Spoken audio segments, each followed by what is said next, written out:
The law of karma says, whatever you do, it's a seed. And that seed will grow and that seed will blossom. And whatever the fruit of that tree is, you're the one who has to eat it. It's a tree you have planted in your life.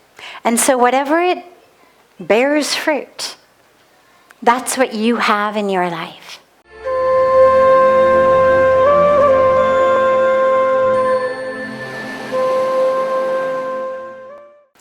The law of karma is a scientific law. If I plant an apple seed, what am I going to get? Apple tree. If I plant an apple seed, I'm not going to get an orange tree. In the same way, the law of karma says, whatever you do, it's a seed. And that seed will grow and that seed will blossom. And whatever the fruit of that tree is, you're the one who has to eat it. It's a tree you have planted in your life. And so whatever it bears fruit, that's what you have in your life. So you want to have apples, plant apple seeds. You want oranges, plant orange seeds. Means you want love, caring, sharing, compassion, tenderness. Plant those seeds. Whatever seeds you plant, they're going to bear that fruit. Now, karma also, though, most fruit trees take only a few years to grow. Vegetables, a few weeks. You plant broccoli now, you'll have it in a few weeks. Plant an apple tree, a few years. But karma sometimes takes lifetimes. So sometimes the fruit that we're getting now is because of seeds that we planted in a past life. And that's why sometimes you get things that don't necessarily make any sense whatsoever. Those are the times where the seeds may have been planted in a past life. But there's another aspect of karma also, which is, I believe that it goes not only backwards, as in today is the effect of the cause that was before, but I think sometimes it also goes forward. Sometimes there are things that happen that may not have a karmic seed from the past, but that which is happening is sort of a seed that the universe has planted because of that which needs to grow for the future. And I think about things like that when I think of massive tragedies. Lots and lots and lots of people losing their lives in some natural disaster, for example.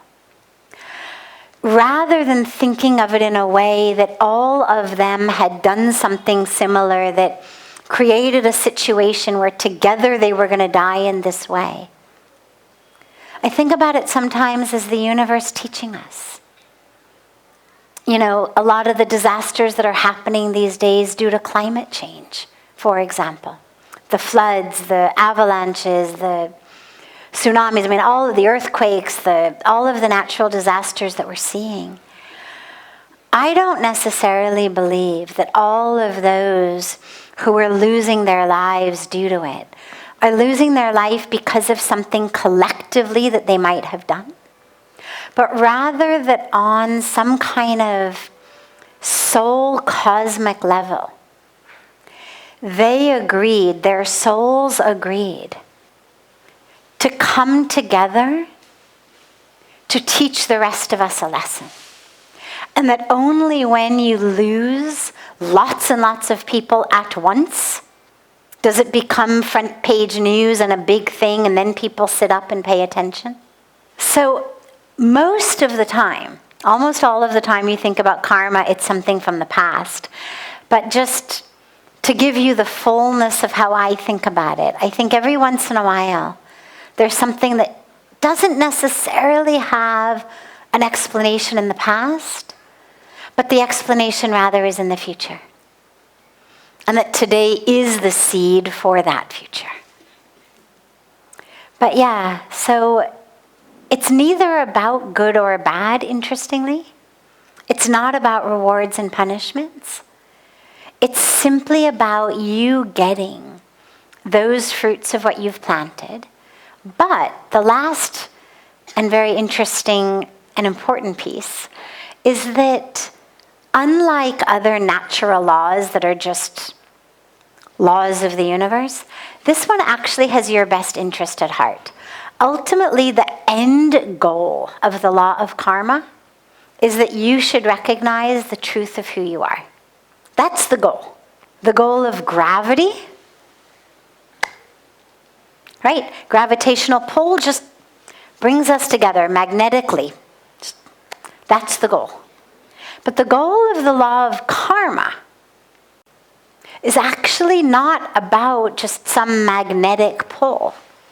But the goal of karma is that you recognize who you are, that you wake up, that you have an experience of knowing who you are as the divine. And so we go through this karmic journey, planting seeds, getting fruits, doing actions, having consequences, until we finally learn, as Krishna explains so beautifully in the Bhagavad Gita, that we are not actually the ones who are doing. We're not the role. We are the one playing the role. We are the instrument in God's hands. And this is a cosmic drama. And in this particular nanosecond moment, intersection of time and space, your role in this karmic, cosmic drama is this. But that isn't really who you are. Like a good actor, even just during a few decades of a career, plays hundreds of roles. This soul, as it takes birth, plays so many different roles until we finally wake up and realize, oh my God, I'm not the role. And that's the ultimate goal. So rather than thinking about getting good karma rather than bad karma, ultimately it's all something you're going to have to eat. The ultimate goal is to be free from the fruits entirely, free from this whole cycle of gardening entirely, which only happens when we realize it's all in God's hands. I'm an instrument in this nano moment, playing this role. But I'm not really the doer. It's just that doing is happening through me. But it's all God. And so we surrender. And in that surrendering, we wake up to the experience of who we really are. And that's what it's really about.